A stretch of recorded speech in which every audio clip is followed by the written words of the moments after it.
আসসালামু আলাইকুম ওরহমতুল্লাহ। আমরা জীবনে কত কিছুই তো আল্লাহর কাছে চাই। রাতের পর রাত জেগে তাহাজ্জুদ পড়ে চোখের পানি ফেলি, বিপদে পড়ে আল্লাহর কাছে দুই হাত তুলি।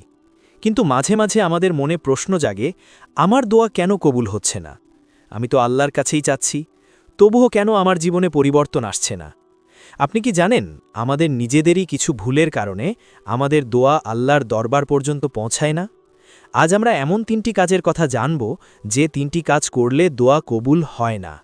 প্রথম কাজটি হল হারাম উপার্জন এবং হারাম খাবার গ্রহণ করা। আমাদের শরীর যদি হারাম টাকায় কেনা খাবার দিয়ে তৈরি হয়, তবে সেই শরীর থেকে বের হওয়া দোয়া কখনোই আল্লাহর কাছে পৌঁছায় না।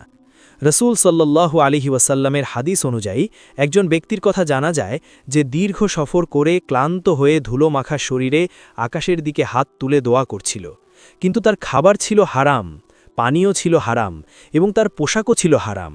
এমন অবস্থায় তার দোয়া কিভাবে কবুল হতে পারে?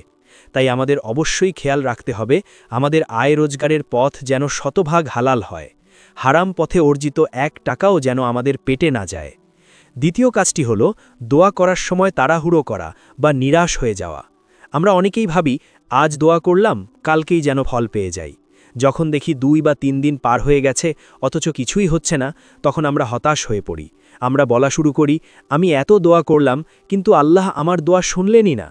রসুল সাল্লাল্লাহু আলাইহি ওয়াসাল্লামের হাদিস অনুযায়ী বান্দার দোয়া ততক্ষণ পর্যন্ত কবুল করা হয় যতক্ষণ না সে তাড়াহুড়ো করে এবং বলে যে আমি দোয়া করেছি, কিন্তু আমার দোয়া কবুল হয়নি। আল্লাহ তার বান্দাকে দিতে ভালোবাসেন, কিন্তু তিনি সবচেয়ে ভালো জানেন কখন দিলে বান্দার জন্য কল্যাণকর হবে। তাই নিরাশ না হয়ে অবিরাম আল্লাহর কাছে চেয়ে যেতে হবে। তৃতীয় যে ভুলের কারণে দোয়া কবুল হয় না, তা হল গাফেল বা অমনোযোগী অন্তর নিয়ে দোয়া করা।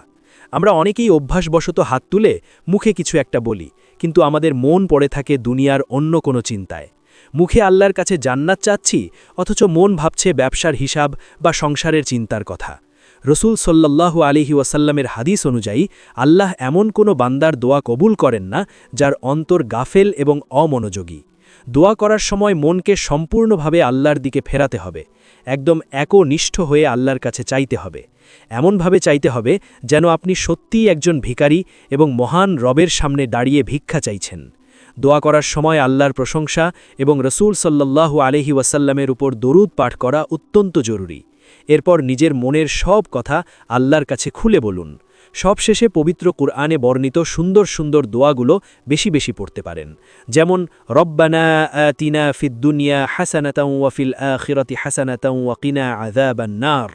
আমরা যদি আমাদের জীবন থেকে হারাম উপার্জন পরিহার করতে পারি, তাড়াহুড়ো না করে ধৈর্যের সাথে চাইতে পারি এবং একনিষ্ঠ হয়ে মনোযোগের সাথে আল্লাহর কাছে হাত তুলতে পারি, তবে ইনশাআল্লাহ আমাদের প্রতিটি দোয়া আল্লাহ রব্বুল আলামিন কবুল করে নেবেন। আল্লাহ আমাদের সবাইকে এই ৩টি ভুল থেকে বেঁচে থাকার তৌফিক দান করুন। আসসালামু আলাইকুম ওয়া রাহমাতুল্লাহ।